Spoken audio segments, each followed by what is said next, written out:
40년의 여정. 출발 큰 권능으로. 첫째 달 15째 날. 6월절 다음 날 아침 이스라엘이 움직였다. 라암셋. 노예의 도시. 파라오의 건축물들이 하늘을 찌르던 그곳에서 그들은 걸어 나왔다. 애굽 모든 사람의 눈앞에서. 큰 권능으로. 애굽인들은 그들을 바라볼 수밖에 없었다. 왜냐하면 그들은 울고 있었기 때문이다. 그들의 장자들을 모든 첫 아들들을 묻고 있었기 때문이다. 여호와께서 그들의 신들에게도 벌을 주셨다. 애굽의 모든 권세가 하룻밤에 무너졌다. 그리고 노예들이 자유인으로 걸어 나갔다. 모세와 아론이 앞장섰다. 데오가 정연했다. 이것은 도망이 아니었다. 행진이었다. 홍해를 건너다. 숫꽃, 에담, 바알스본 앞 비하이롯. 그들은 광야 끝을 향해 걸었다. 그런데 돌아섰다. 바다 쪽으로. 파라오가 추격해왔다. 내가 그들을 보내다니 미친 짓이었다. 병거들이 모래먼지를 일으키며 달려왔다. 이스라엘이 바다에 갇혔다. 하지만 그날 밤 기적이 일어났다. 바다가 갈라졌다. 그들은 마른 땅을 밟으며 건넜다. 물이 좌우에 벽처럼 서 있었다. 애굽의 병거들이 뒤따라 들어왔다. 그리고 물이 다시 합쳐졌다. 아침이 왔을 때 애굽의 군대는 바다에 잠겨 있었다. 이스라엘은 반대편 해안에서 찬양하고 있었다. 광야의 고난. 에담 광야로 사흘을 걸었다. 마라에 도착했다. 물이 있었다. 하지만 쓰디쓴 물이었다. 백성이 원망했다. 하나님이 나무 한 그루를 보이셨고 모세가 그것을 물에 던지자 물이 달아졌다. 엘림. 오아시스였다. 샘물 12, 종려나무 70그루. 그들은 거기서 숨을 돌렸다. 홍해 가를 지나 신광야로. 돕과 알루스를 거쳐. 르비딤. 또다시 물이 없었다. 백성이 모세와 다투었다. 우리를 여기서 목말라 죽게 하려고 애굽에서 데리고 나왔습니까? 모세가 반석을 쳤다. 물이 솟아났다. 신의 산법의 탄생. 신의 광야. 산이 연기로 뒤덮였다.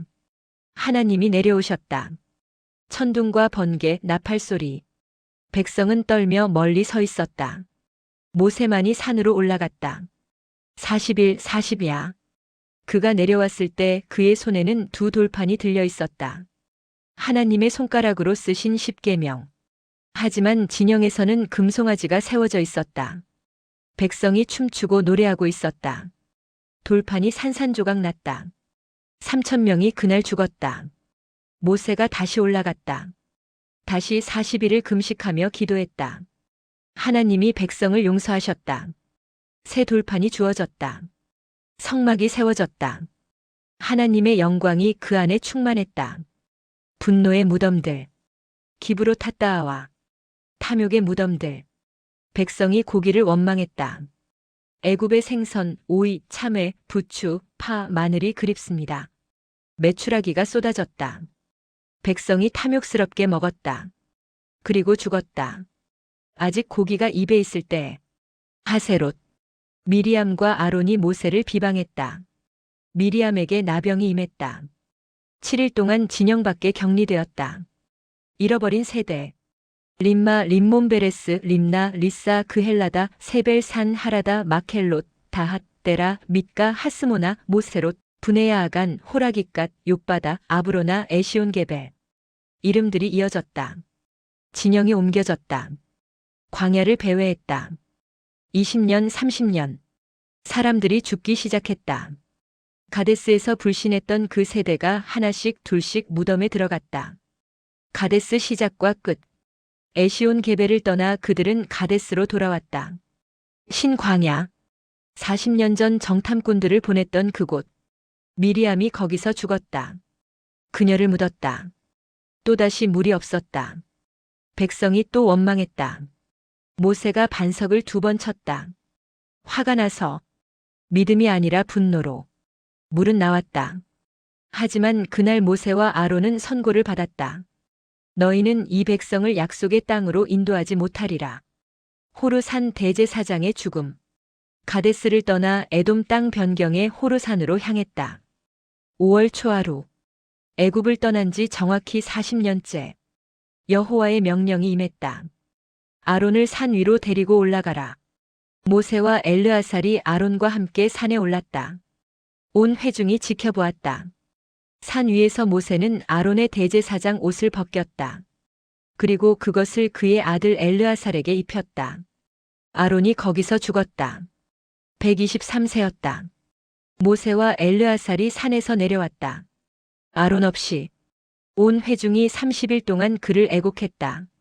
광야의 거친 세월을 함께한 대제사장이 떠났다. 마지막 행진.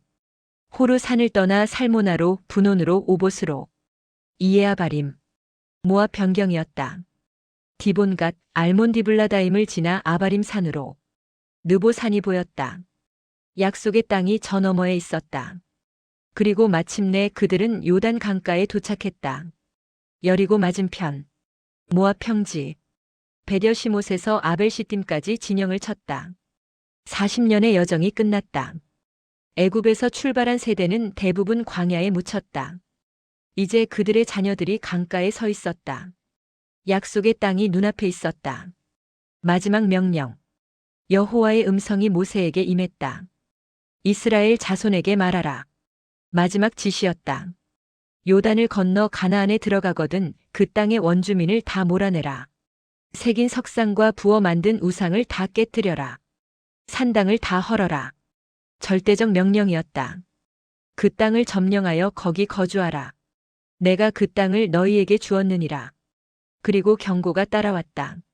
만일 그 땅의 원주민을 몰아내지 않으면 너희가 남겨둔 자들이 너희 눈의 가시가 되고 옆구리를 찌르는 것이 될 것이다.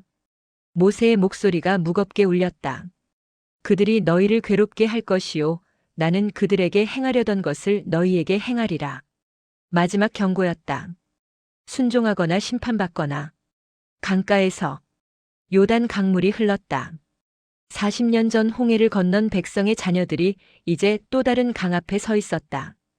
그들의 부모는 광야에 잠들어 있었다. 불신 때문에, 원망 때문에, 순종하지 않았기 때문에. 하지만 그들은 달랐다. 그들은 광야에서 자랐다. 기적을 보며 자랐다. 만나를 먹으며 자랐다. 하나님의 징계도 사랑도 직접 경험했다. 이제 그들의 차례였다. 요단을 건널 차례. 약속을 차지할 차례. 새로운 역사를 쓸 차례. 물은 그들 앞에서 기다리고 있었다. 40년 전처럼 갈라질 것이었다. 하나님은 변하지 않으셨다. 그분의 약속도 변하지 않았다. 이제 건널 시간이었다.